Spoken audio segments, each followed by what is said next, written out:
Justo agora que eu já estava até aquecido. Ah, peraí, eu sei o que aconteceu. Eu acho. Ahá! Aqui está o problema. Ah, ô Gerson, eu não falei pra você comprar uma coisa um pouco mais moderna, não? Não, eu acho que o rádio queimou. E vocês sabem o que isso significa, não? Que eu vou ganhar outro no Natal. Só no dia que você conseguir comprovar a existência de Santa Claus Papai Noel. Na verdade, isso significa que um circuito elétrico desse rádio pode estar danificado. E por falar em circuito elétrico... É hora de falar de ciências e de um circuito um pouco menos desafiador aqui. Mas na verdade um circuito elétrico ele pode ser bem complicado, viu? Qual seria o circuito elétrico mais simples possível? Ah, Gerson, isso é mais fácil do que levantar um pneu de caminhão. Um circuito elétrico precisa de uma fonte de energia, de um componente que consome essa energia. Daí, esse componente precisa estar conectado à fonte através de condutores elétricos. E por isso, no caso desse rádio, uma dessas conexões deve ter se rompido. Boa, exatamente isso, Wilson. Mas para a gente estudar circuitos elétricos, a gente precisa conhecer alguns conceitos para facilitar a nossa vida. São eles: os nós, os ramos e as malhas. Daniel, explica pra gente aí. Deixa comigo. Na verdade, existem duas maneiras de explicar isso. Eu vou escolher a que é mais fácil de visualizar. Um nó é um ponto em que correntes elétricas se encontram. É um ponto de conexão entre 3 ou mais fios. Já o ramo é um segmento do circuito por onde passa uma única corrente. Geralmente está entre 2 nós no circuito. Mas cuidado, esse segmento só será um ramo se não houver nenhum nó interior. Temos sempre que ter um único fio, um componente, outro fio, outro componente. Em um ramo, temos componentes elétricos conectados em série. E por fim, uma malha é um caminho fechado dentro de um circuito elétrico. Nesse nosso exemplo, temos 3 malhas diferentes, saca só. Em um circuito em geral, temos vários ramos. Quando 2 ramos têm as mesmas extremidades ligadas aos mesmos nós, dizemos que eles estão conectados em paralelo. Como nesse caso aqui, ó. Ah, tá tudo lindo, tá tudo bacana, mas que tal a gente ver esse circuito funcionando de verdade? Gerson, não esperaria menos de você. Mas que tal a gente aproveitar e trocar de roupa também, porque essa daqui não dá mais, né? Puxa vida, achei que ninguém ia perceber, cara. Bom, fazer exercício é importante, mas manter o desodorante atualizado também é. Então, saída pela esquerda, pois temos outro circuito a percorrer. Vamos! Ok. Espero que não.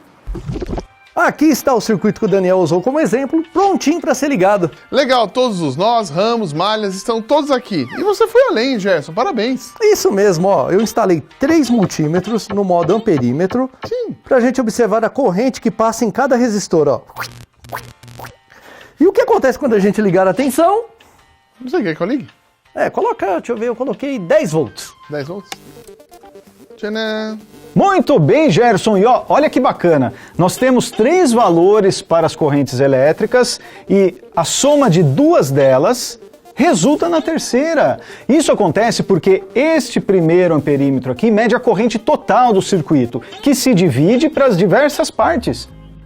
Não ficou muito exato, porque afinal de contas, na física experimental, a gente precisa lidar com algumas imperfeições, não é? Sim, mas o importante é que a gente conseguiu mostrar que a corrente elétrica se conserva. Exatamente, isso que diz a lei de Kirchhoff dos nós. A soma das correntes que entram no nó é igual à soma das correntes que saem do nó. E subtraindo a corrente que sai da que entra, o resultado será 0. Mas vem cá, como é que ficam as tensões aplicadas em cada resistor? Olha só, aqui eu tenho 10 volts fornecidos pela fonte.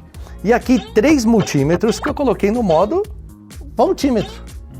E eles estão conectados aqui nos terminais dos resistores. E eles indicam a tensão aplicada em cada um deles. E se a gente somar as tensões sobre esses 2 resistores, adivinhe, o resultado é o mesmo que sai da fonte. E mais, é isso que diz a lei de Kirchhoff das malhas, que é outra lei de conservação. A soma do potencial da fonte de tensão com as quedas de tensão no circuito é igual a 0. Mas aqueles 2 resistores também compõem uma malha, mesmo sem o gerador. Vamos testar? Com certeza, olha só, acompanhe meu dedo, vocês também. Aqui nós temos o polo positivo e aqui o negativo ligado a outro negativo. Se a gente considerar esta como sendo uma malha independente, eu tenho duas quedas de tensão opostas ligadas, pois tenho negativo com negativo ligado. Ah, então a soma das quedas de tensão também vai dar zero? Exatamente, meus caros. Isso sim é um circuito muito mais simples, não é mesmo, Gerson? Parabéns, você foi muito bem nesse seu experimento de circuitos elétricos. Ah, muito obrigado, pessoal. Pena que eu não posso falar o mesmo de vocês lá no circuito CrossFit, ó. Que tal a gente voltar para lá e terminar? Gerson, cada escolha é uma renúncia. A gente prefere os circuitos elétricos mesmo. Afinal de contas, eles são muito mais eletrizantes. Tchau, pessoal, e até o próximo Ciência em Show!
Os circuitos elétricos fazem parte do nosso dia a dia. Por exemplo, quando nós acendemos uma lâmpada, estamos fechando um circuito elétrico. O circuito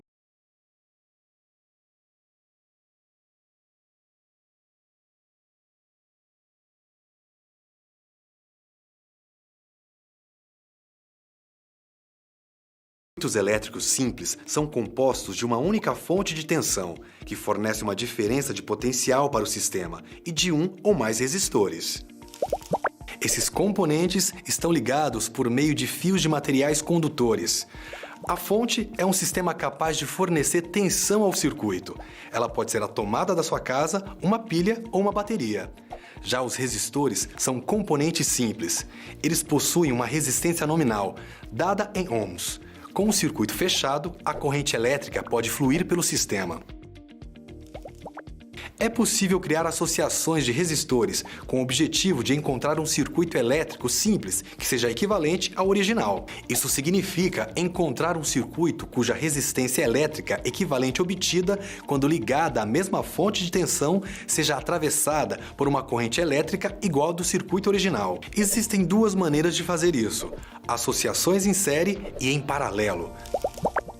Nas associações em série, dois resistores compartilham o mesmo fio, ligado aos extremos de uma fonte de tensão. Veja como as duas resistências elétricas estão no caminho da DDP fornecida pela fonte. Elas dividem a tensão V entre si. A resistência equivalente do circuito indicado é exatamente a soma das resistências que o compõem. Já a associação em paralelo é constituída por resistores que não compartilham o mesmo fio. Há uma bifurcação no cabo, de onde sai cada um deles. Eles estão submetidos a uma mesma tensão V. Mas há mais caminhos possíveis para a corrente elétrica. Logo, a resistência equivalente é menor. Nesse caso, a resistência equivalente é igual à soma dos inversos da resistência elétrica de cada resistor. Há outros componentes que podem pertencer a um circuito elétrico como esse. Um exemplo é o nó, um ponto no circuito ligado diretamente a 3 ou mais elementos dele.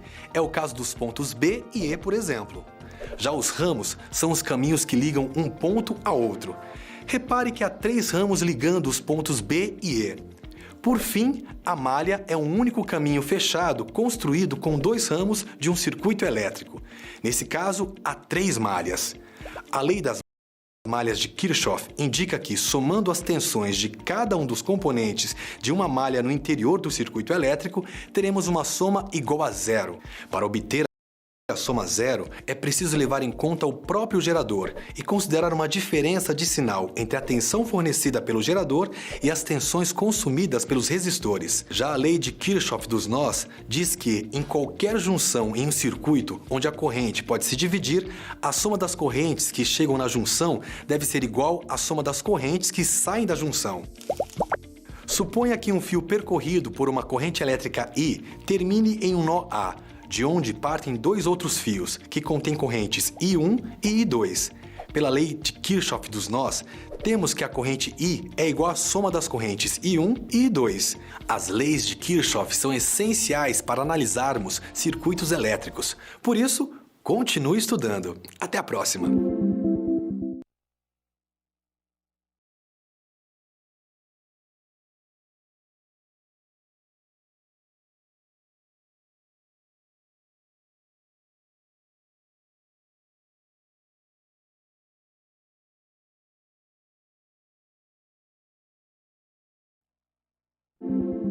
Os circuitos elétricos fazem parte do nosso dia a dia. Por exemplo, quando nós acendemos uma lâmpada, estamos fechando um circuito elétrico. Os circuitos elétricos simples são compostos de uma única fonte de tensão, que fornece uma diferença de potencial para o sistema, e de um ou mais resistores. Esses componentes estão ligados por meio de fios de materiais condutores. A fonte é um sistema capaz de fornecer tensão ao circuito. Ela pode ser a tomada da sua casa, uma pilha ou uma bateria. Já os resistores são componentes simples. Eles possuem uma resistência nominal, dada em ohms. Com o circuito fechado, a corrente elétrica pode fluir pelo sistema.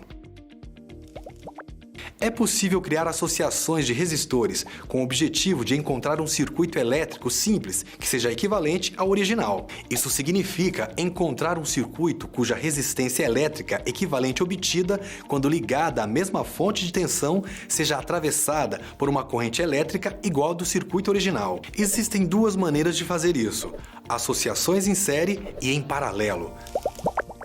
Nas associações em série, dois resistores compartilham o mesmo fio, ligado aos extremos de uma fonte de tensão. Veja como as duas resistências elétricas estão no caminho da DDP fornecida pela fonte. Elas dividem a tensão V entre si. A resistência equivalente do circuito indicado é exatamente a soma das resistências que o compõem. Já a associação em paralelo é constituída por resistores que não compartilham o mesmo fio. Há uma bifurcação no cabo, de onde sai cada um deles. Eles estão submetidos a uma mesma tensão V. Mas há mais caminhos possíveis para a corrente elétrica. Logo, a resistência equivalente é menor. Nesse caso, a resistência equivalente é igual à soma dos inversos da resistência elétrica de cada resistor. Há outros componentes que podem pertencer a um circuito elétrico como esse. Um exemplo é o nó, um ponto no circuito ligado diretamente a 3 ou mais elementos dele. É o caso dos pontos B e E, por exemplo. Já os ramos são os caminhos que ligam um ponto a outro. Repare que há 3 ramos ligando os pontos B e E. Por fim, a malha é um único caminho fechado construído com 2 ramos de um circuito elétrico. Nesse caso, há 3 malhas. A lei das malhas de Kirchhoff indica que, somando as tensões de cada um dos componentes de uma malha no interior do circuito elétrico, teremos uma soma igual a zero. Para obter a soma zero, é preciso levar em conta o próprio gerador e considerar uma diferença de sinal entre a tensão fornecida pelo gerador e as tensões consumidas pelos resistores. Já a lei de Kirchhoff dos nós diz que, em qualquer junção em um circuito onde a corrente pode se dividir, a soma das correntes que chegam na junção deve ser igual à soma das correntes que saem da junção. Suponha que um fio percorrido por uma corrente elétrica I termine em um nó A, de onde partem 2 outros fios, que contêm correntes I1 e I2. Pela lei de Kirchhoff dos nós, temos que a corrente I é igual à soma das correntes I1 e I2. As leis de Kirchhoff são essenciais para analisarmos circuitos elétricos. Por isso, continue estudando. Até a próxima!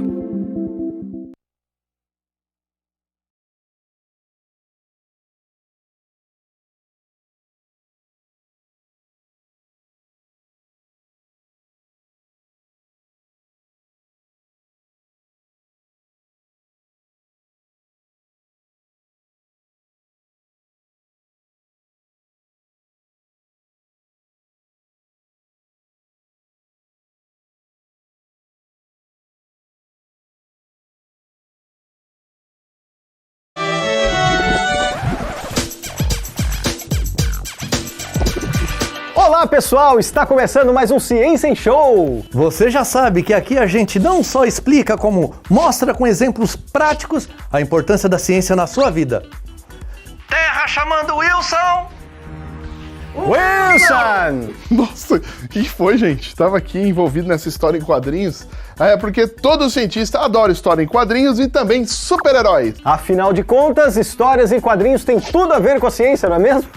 Isso mesmo, inclusive os poderes de muitos heróis e vilões são baseados na ciência. Olha, esse aqui que eu tô lendo tem o Magneto. O Magneto, ele tinha o poder de manipular os campos magnéticos. Pobre Magneto, e pensar que Hans Christian Ørsted, um físico dinamarquês,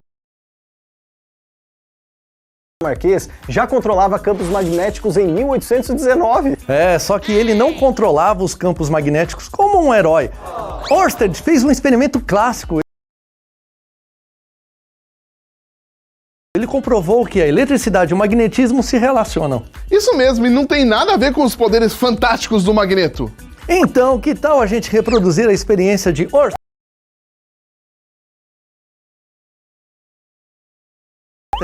Boa ideia, mas a gente precisa saber primeiro um pouco mais sobre o magnetismo. Vamos nessa?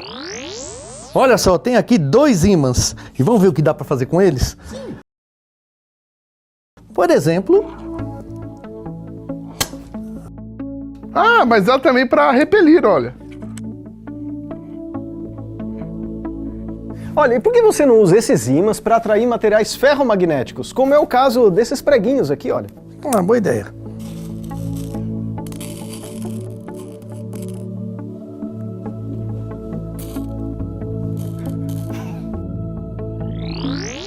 Todo ímã tem um polo norte e um polo sul. Polos iguais se repelem e polos diferentes se atraem. E qualquer um dos polos atrai ferro e outros materiais com características ferromagnéticas, como por exemplo o níquel e o cobalto. O magnetismo é uma propriedade dos materiais. Alguns são magnéticos o tempo todo, como a magnetita, e outros podem ser magnetizados, como o ferro. Observem esse prego grande. Olha só, ele não atrai os preguinhos. Certo. Mas, se a gente passar um pouco um ímã nele aqui...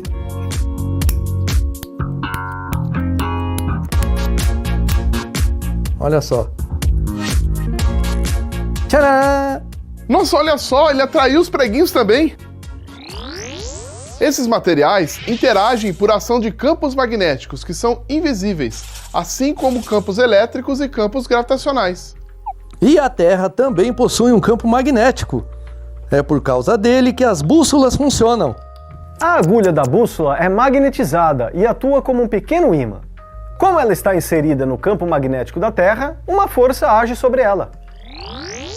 Querem ver o formato do campo magnético ao redor de um ímã? Sim! Puxa, tá bom. Então para isso eu preparei aqui ímã e pó de ferro.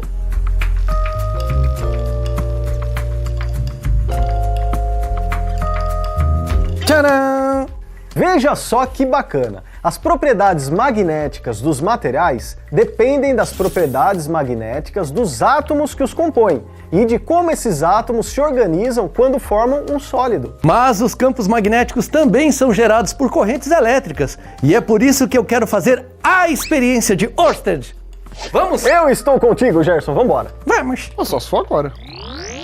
Aqui nós temos um condutor que está ligado a uma fonte de tensão. E quando você ligar a fonte, uma corrente elétrica vai percorrer este condutor. Mas espera um pouquinho, como que eu vou saber se isso daqui está produzindo um campo magnético? Elementar, meu caro Wilson. É só eu usar minha bússola. Vamos colocar aqui em cima. Só ligar agora a fonte. Ih, será que não deu certo? Calma, calma, calma. Vamos fazer um pequeno giro aqui. Aí, ó. Olha só a reação da bússola quando a gente liga, ela vai para uma nova posição. Ô, Gerson, dá uma afastadinha na bússola pra gente ver o resultado. Sobe. Desce. Realmente funciona. A bússola vai voltando aos poucos para a orientação original. Isso porque o campo magnético da Terra é constante por aqui, mas o gerado pelo fio cai linearmente com a distância. O importante é saber que o campo magnético tem uma intensidade medida na unidade Tesla. Ô Daniel, varia a corrente aí então pra gente ver o comportamento dessa bússola.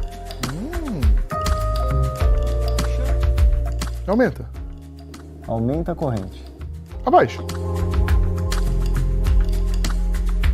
A direção do ponteiro modifica porque o campo depende linearmente da corrente elétrica. Agora, o que acontece se a gente inverter a polaridade? Deixa comigo. A corrente passa a circular em outro sentido, o campo magnético também inverte o sentido e por isso a bússola passa a apontar para o outro lado. Então, precisamos explicar melhor como fica o campo magnético ao redor de um fio. As linhas de campo magnético geradas ao redor do fio formam círculos no seu entorno. E esse campo magnético sempre aponta perpendicularmente ao fio. Para descobrir a direção e o sentido dessas linhas, posso usar a regra da mão direita. Para isso, é só alinhar meu polegar com o sentido da corrente elétrica, girando meus dedos. Isso mesmo, dessa forma, os dedos vão apontar no sentido dos campos magnéticos.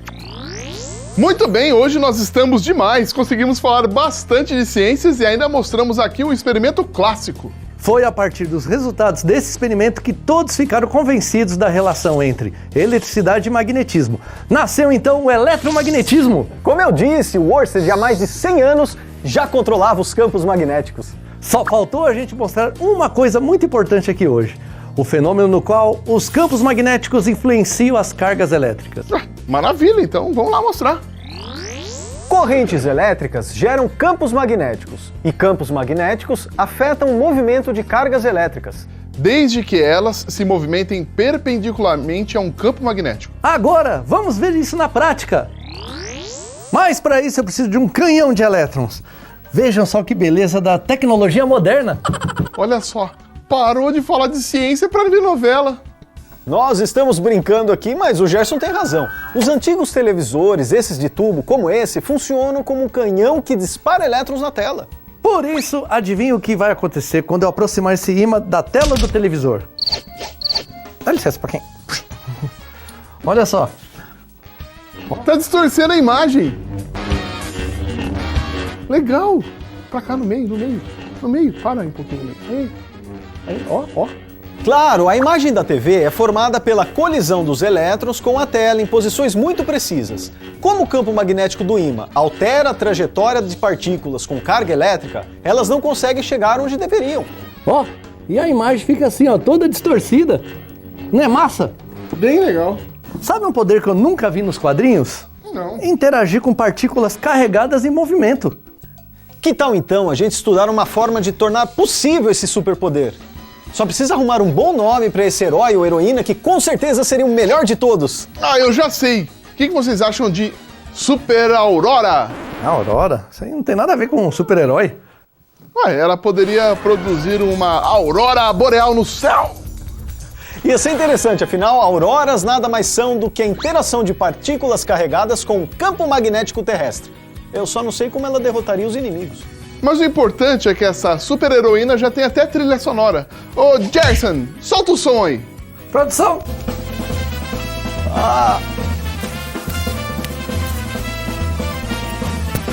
Tchau, pessoal. Até a próxima.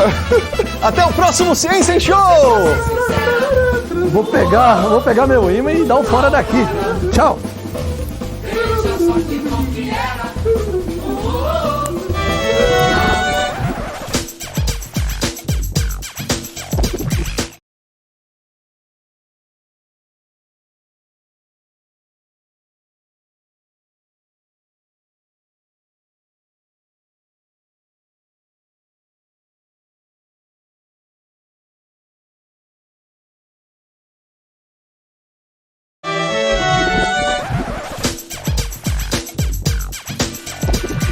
Olá pessoal, está começando mais um Ciência em Show! Você já sabe que aqui a gente não só explica, como mostra com exemplos práticos a importância da ciência na sua vida.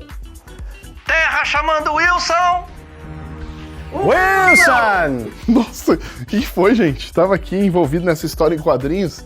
É porque todo cientista adora história em quadrinhos e também super-heróis. Afinal de contas, histórias em quadrinhos têm tudo a ver com a ciência, não é mesmo?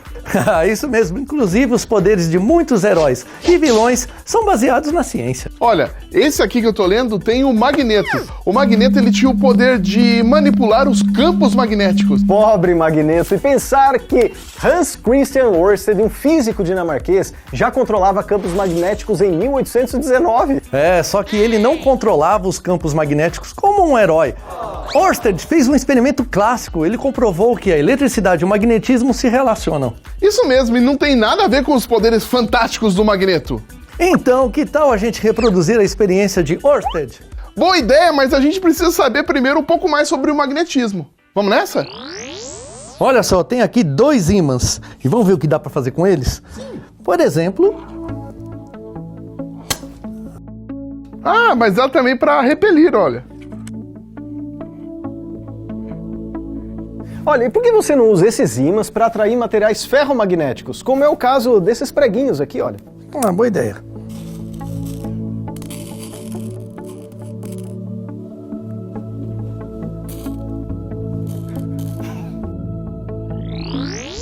Todo ímã tem um polo norte e um polo sul. Polos iguais se repelem e polos diferentes se atraem. E qualquer um dos polos atrai ferro e outros materiais com características ferromagnéticas, como por exemplo o níquel e o cobalto. O magnetismo é uma propriedade dos materiais. Alguns são magnéticos o tempo todo, como a magnetita, e outros podem ser magnetizados, como o ferro. Observe esse prego grande. Olha só, ele não atrai os preguinhos. Certo. Mas, se a gente passar um pouco um ímã nele aqui...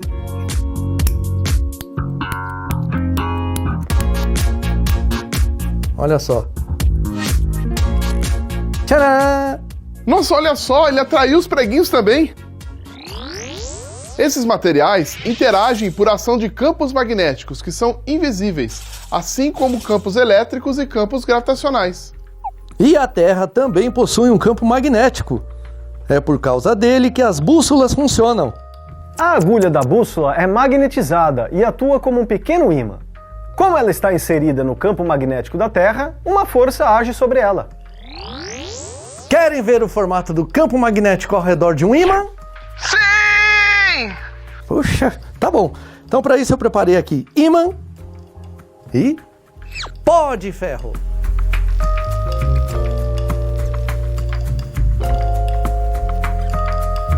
Tcharam!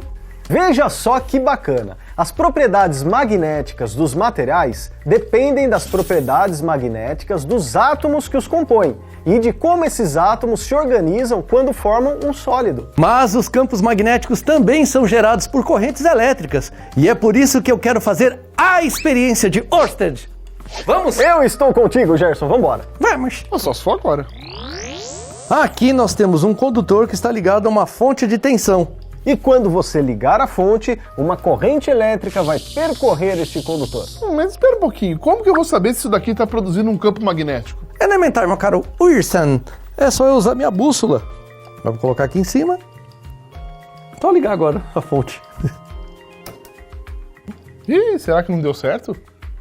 Calma, calma, calma. Vamos fazer um pequeno giro aqui. Aí, ó. Olha só a reação da bússola quando a gente liga, ela vai para uma nova posição. Ô, Gerson, dá uma afastadinha na bússola pra gente ver o resultado. Sobe. Desce. Realmente funciona. A bússola vai voltando aos poucos para a orientação original. Isso porque o campo magnético da Terra é constante por aqui, mas o gerado pelo fio cai linearmente com a distância. O importante é saber que o campo magnético tem uma intensidade medida na unidade Tesla. Ô, Daniel, varia a corrente aí então pra gente ver o comportamento dessa bússola. Aumenta. Aumenta a corrente. Abaixa. A direção do ponteiro modifica porque o campo depende linearmente da corrente elétrica. Agora, o que acontece se a gente inverter a polaridade? Deixa comigo. A corrente passa a circular em outro sentido, o campo magnético também inverte o sentido e por isso a bússola passa a apontar para o outro lado. Então, precisamos explicar melhor como fica o campo magnético ao redor de um fio. As linhas de campo magnético geradas ao redor do fio formam círculos no seu entorno. E esse campo magnético sempre aponta perpendicularmente ao fio. Para descobrir a direção e o sentido dessas linhas, posso usar a regra da mão direita. Para isso, é só alinhar meu polegar com o sentido da corrente elétrica, girando meus dedos. Isso mesmo, dessa forma os dedos vão apontar no sentido dos campos magnéticos. Muito bem, hoje nós estamos demais. Conseguimos falar bastante de ciências e ainda mostramos aqui um experimento clássico. Foi a partir dos resultados desse experimento que todos ficaram convencidos da relação entre eletricidade e magnetismo. Nasceu então o eletromagnetismo. Como eu disse, o Ørsted há mais de 100 anos já controlava os campos magnéticos. Só faltou a gente mostrar uma coisa muito importante aqui hoje. O fenômeno no qual os campos magnéticos influenciam as cargas elétricas. Maravilha, então vamos lá mostrar. Correntes elétricas geram campos magnéticos e campos magnéticos afetam o movimento de cargas elétricas. Desde que elas se movimentem perpendicularmente a um campo magnético. Agora, vamos ver isso na prática. Mas para isso eu preciso de um canhão de elétrons. Vejam só que beleza da tecnologia moderna. Olha só, parou de falar de ciência para ver novela. Nós estamos brincando aqui, mas o Gerson tem razão. Os antigos televisores, esses de tubo, como esse, funcionam como um canhão que dispara elétrons na tela. Por isso, adivinha o que vai acontecer quando eu aproximar esse imã da tela do televisor? Dá licença, pra quem? Olha só. Tá distorcendo a imagem. Legal. Pra cá, no meio. Para aí um pouquinho. Aí, ó. Claro, a imagem da TV é formada pela colisão dos elétrons com a tela em posições muito precisas. Como o campo magnético do ímã altera a trajetória de partículas com carga elétrica, elas não conseguem chegar onde deveriam. Ó, e a imagem fica assim, ó, toda distorcida. Não é massa? Bem legal. Sabe um poder que eu nunca vi nos quadrinhos? Não. Interagir com partículas carregadas em movimento. Que tal então a gente estudar uma forma de tornar possível esse superpoder? Só precisa arrumar um bom nome para esse herói ou heroína que com certeza seria o melhor de todos. Ah, eu já sei. O que vocês acham de Super Aurora? A Aurora? Isso aí não tem nada a ver com um super-herói. Ué, ela poderia produzir uma aurora boreal no céu. Ia ser interessante, afinal, auroras nada mais são do que a interação de partículas carregadas com o campo magnético terrestre. Eu só não sei como ela derrotaria os inimigos. Mas o importante é que essa super heroína já tem até trilha sonora. Ô, Jason, solta o som aí. Produção!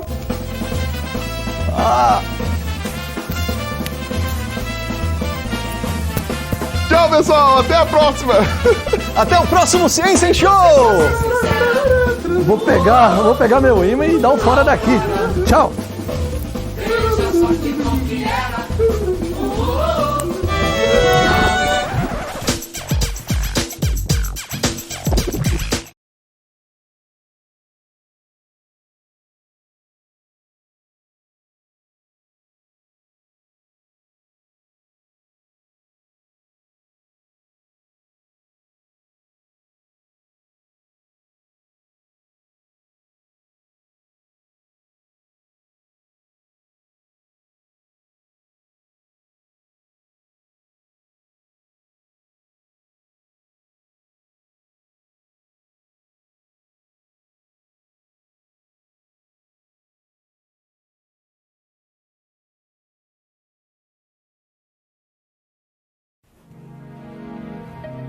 Vem cá, Wilson, você também recebeu o bilhete do Gerson?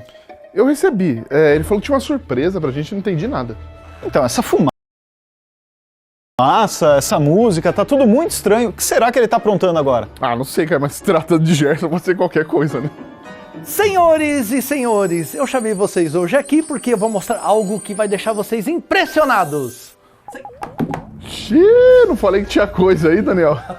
Estão prontos? Então prestem bem atenção, porque eu vou fazer uma coisa aqui que nenhum mortal fez na face da Terra. Desafiar as leis da física. Caramba, o Gerson pirou de vez mesmo agora. Aqui, olha só. Aqui nós temos um certo objeto. E aqui na bancada eu tenho um tubo de alumínio. E só com os poderes da mente eu vou fazer esse objeto cair aqui no tubo de alumínio em câmera lenta. Ah, essa eu quero ver. Sim, porque um simples mortal só consegue fazer isso, ó. Quer ver só? Atenção.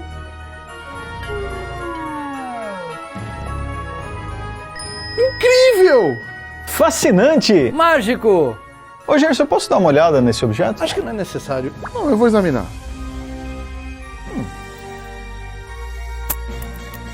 Ahá! Você é o quê? Um charlatão, Gerson? Tá querendo falar em mágica, mas na verdade isso aqui, meu caro, é um imã de neodímio. Isso aqui é ciência.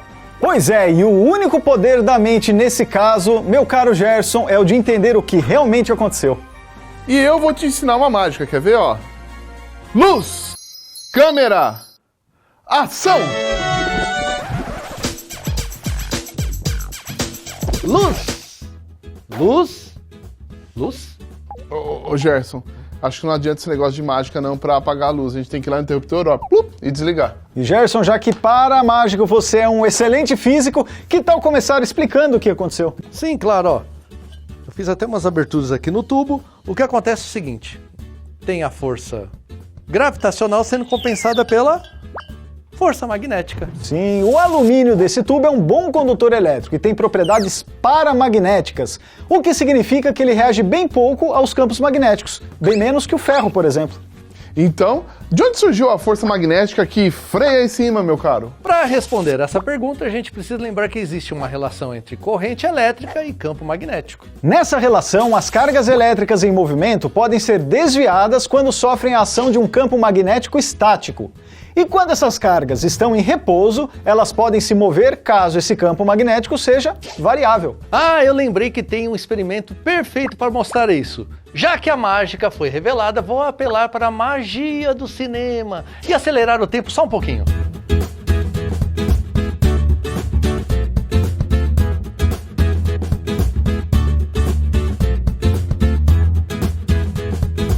Poxa, mandou bem agora, hein, Gerson? É verdade, olha que estilo, hein? Claro, eu sou um mágico moderno.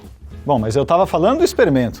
Enfim, essa bobina de cobre é um excelente condutor elétrico. Nela tem um monte de elétrons se movendo para lá e para cá. Mas como esse movimento é aleatório, não tem corrente elétrica. Pois é, para conferir que não tem corrente elétrica, é só olhar o galvanômetro, olha aqui, ó. Tá no zero. Olha só, eu tenho aqui um ímã e vamos ver o que acontece quando eu aproximar da bobina.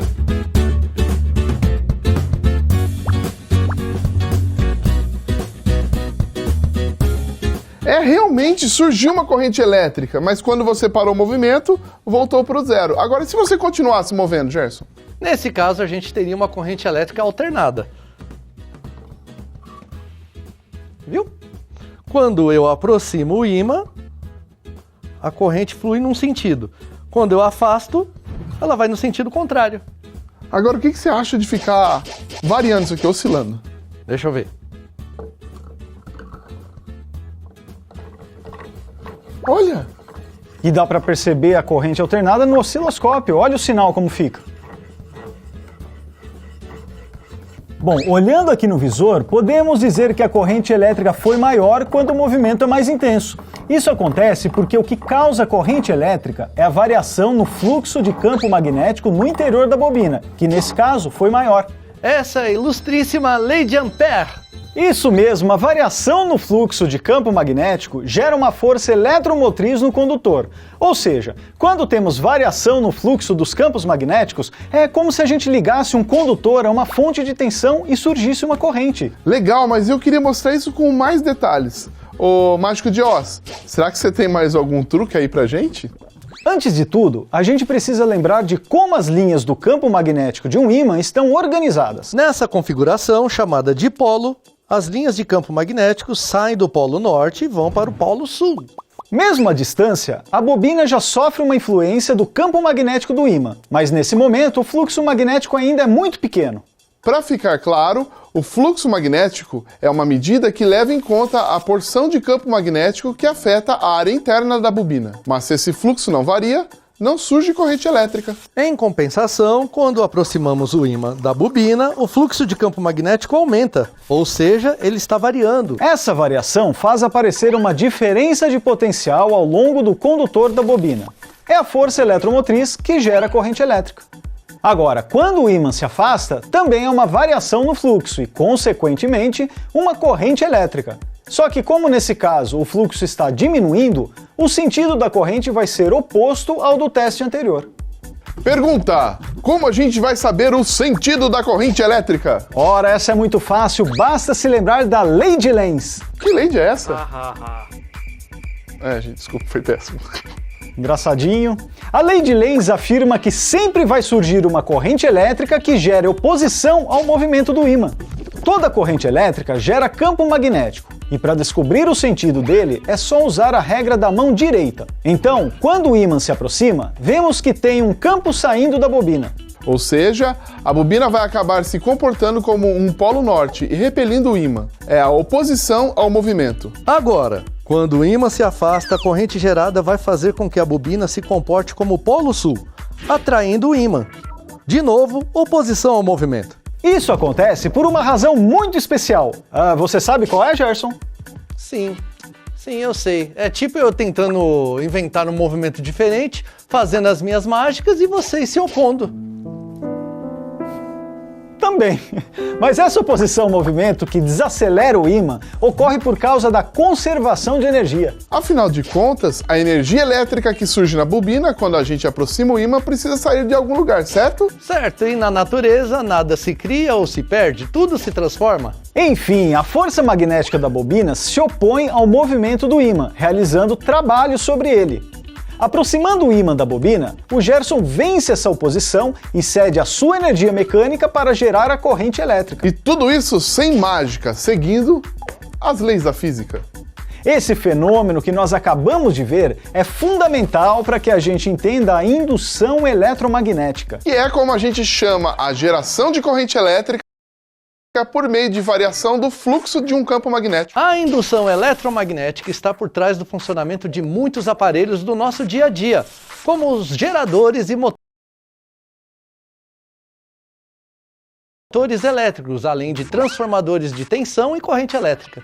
Até aqui tudo bem, mas voltando à mágica do ímã, a gente ainda não explicou por que ele cai tão lentamente quando passa pelo tubo de alumínio. É só aplicar o conceito. Enquanto o ímã está descendo pelo tubo metálico, ele faz surgir uma corrente elétrica pela circunferência. Isso gera uma força magnética oposta à força da gravidade, desacelerando a queda. Isso aí, explicação perfeita para a demonstração. Viram só? Teoria comprovada, a ciência prova, o desafio aceito e o mito é quebrado. Já que vocês descobriram lá o truque do ímã, eu tenho outro desafio para vocês. Mágica de novo? Sim, essa eu quero ver se vocês vão conseguir. Eu tenho aqui uma caneta, dá uma olhada. Sim, uma caneta, de verdade. Deixa eu ver. Até escreve. Tá bom. E agora é o seguinte, quando você tem uma caneta como essa, num profissional como eu, olha o que pode acontecer. Preste atenção. Preste atenção nos meus dedos. Preste atenção.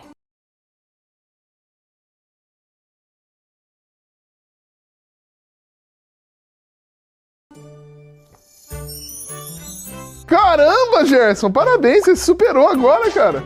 Tcharam, tá vendo? Aí sim. Poxa, acho que você venceu, hein? Muito obrigado, eu sou demais. Porém, você se esqueceu que nós estamos num vídeo e temos o recurso da fabulosa câmera lenta. Boa, Daniel.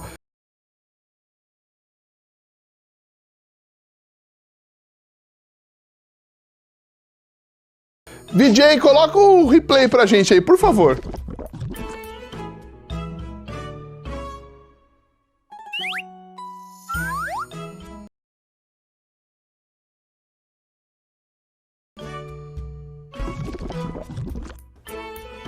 Gerson, mais uma mutreta descoberta, hein, meu cara? Também vocês usam recursos?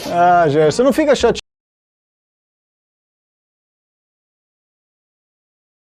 não. Olha, como mágico, você continua sendo um ótimo cientista.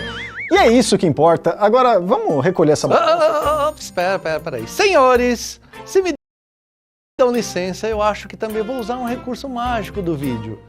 Até logo. Ué?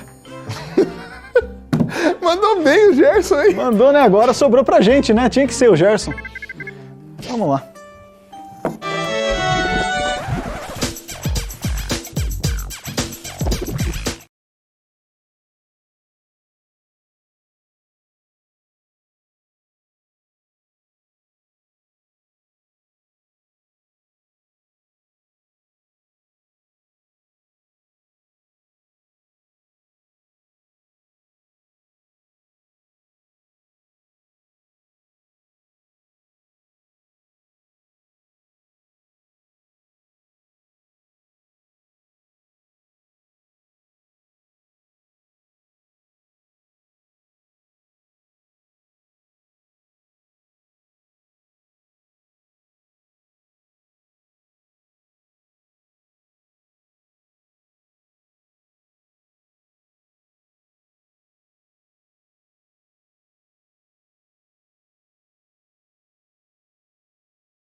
Na natureza, os fenômenos magnéticos são muito comuns. Materiais como a magnetita são chamados ímãs permanentes porque apresentam características magnéticas mesmo na ausência de influências externas.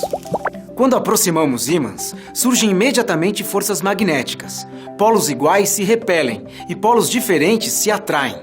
O próprio planeta Terra, assim como um ímã, possui ao seu redor um campo magnético bastante intenso. Graças a esse campo é que foi possível inventar a bússola, instrumento que tanto ajudou as grandes navegações. Até a eletricidade pode gerar magnetismo. Por exemplo, um fio retilíneo muito longo atravessado por uma corrente elétrica gera ao seu redor um campo magnético. O mesmo acontece com um fio circular, que é chamado de espira. O sentido desses campos magnéticos é facilmente descoberto pela regra da mão direita. Se você alinhar o seu polegar com o sentido da corrente elétrica convencional e girar seus dedos, encontrará o sentido correto dos campos magnéticos. Da mesma forma que eletricidade pode gerar magnetismo, variações de fluxo de campos magnéticos são capazes de gerar correntes elétricas. Por isso, vamos imaginar essa espira ligada a um amperímetro. Se você tomar um ímã permanente e aproximar seu polo norte ou seu polo sul da espira, você observará uma corrente elétrica atravessando o amperímetro. Se alinharmos diversas espiras frente a frente, usando um único fio condutor e uma única corrente elétrica, formaremos um equipamento chamado solenoide. O número de espiras é denotado por N. Nesse caso, estamos vendo um solenoide com N16. A intensidade do campo magnético que atravessa qualquer ponto no interior de um solenoide ideal depende somente do número de espiras e da corrente elétrica que o atravessa. Um exemplo da aplicação de solenoides são os transformadores, responsáveis por alterar a tensão de uma corrente elétrica ou a intensidade da corrente elétrica produzida. A alteração é realizada pela interação magnética entre duas de suas partes. Assim, conseguimos converter a energia elétrica gerada em uma usina para elevadas tensões, para que possa ser transmitida com um mínimo de perdas. É por meio de transformadores também que a tensão é convertida para os 110 e 220 volts, aos quais estamos habituados em nossas residências. Nesse equipamento, a energia elétrica contida em uma corrente elétrica é transmitida por meio de campos magnéticos de um solenoide para outro. Ele é chamado de transformador porque a geometria das espiras e o seu número permite regular a tensão e a corrente elétrica que se manifestarão no outro solenoide. Ainda há muito o que conhecer nos princípios da eletricidade e do magnetismo. Portanto, continue estudando. Já eu fico por aqui. Até mais!